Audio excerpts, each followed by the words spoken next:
NBI Director Melvin Matibag na hindi niya pinipersonal si Senator Alan Peter Cayetano sa gagawing investigasyon sa anomalya sa 2019 Southeast Asian Games. Hamon naman ng senador, may gagawin din siyang investigasyon pero tungkol naman sa flood control. May express report si Gio Robles.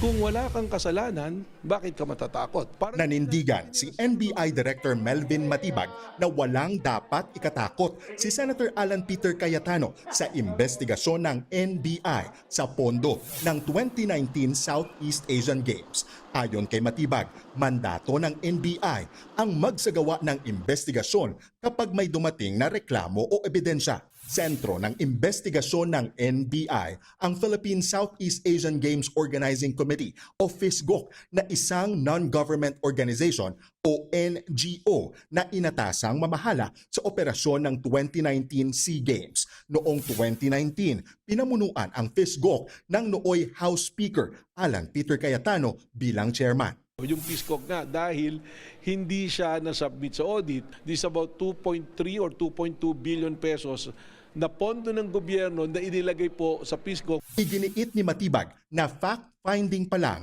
ang isinasagawang investigasyon.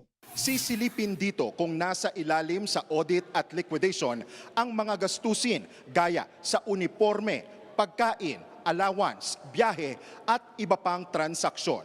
Pinabulaanan naman ni Matibag ang mga paratang na ginagamit ng NBI ang investigasyon upang takutin o impluwensyahan ang mga senator judge sa impeachment trial. Nilinaw rin ni Matibag na hindi nasaklaw ng fact-finding investigation ng NBI ang mga aligasyon laban kay Secretary Vince Dizon dahil naimbestigahan na ito noon at na-dismiss ng ombudsman. Pero anya, maaari pa ring tawagin si Dizon bilang resource person kung makatutulong ang kanyang testimonya sa paglilinaw ng mga isyong sinisilip ng NBI. Ipinagtanggol din ng palasyo ang NBI sa investigasyon nito. So hindi dapat magkaroon ng reaksyon na dahil iimbestigahan lamang ay sila ay iisa-isahin na. Kapag ganun kasi ang mga pananaw, dapat siguro, sana, ay hindi dahil maaari silang pag-isipan na kayo ba'y guilty? Ayon pa kay Castro, may nagtimbre lang daw kay Matibag sa isyu ng korupsyon sa 2019 SEA Games projects. Nangyari raw yan nang makipagpulong si Matibag sa New Clark City para sa itatayong NBI Academy. Ang bagong Pilipino ay hindi basta-basta sumusuko. Hindi magagalit at hindi mangangatog. Kahit sa investigasyon ay siya ang maturo.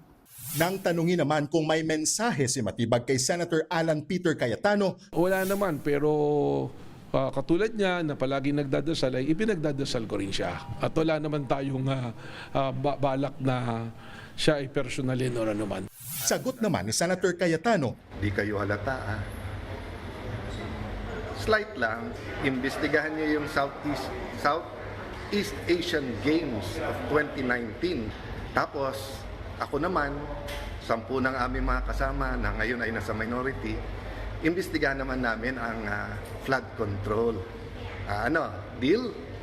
nagbabalita mula sa Frontline. Gio Robles, News 5. Mga kapatid, Nikki de Guzman po. Para sa pasada ng mga rumaratsyadang balita, mag-follow at mag-subscribe na sa social media pages ng News 5.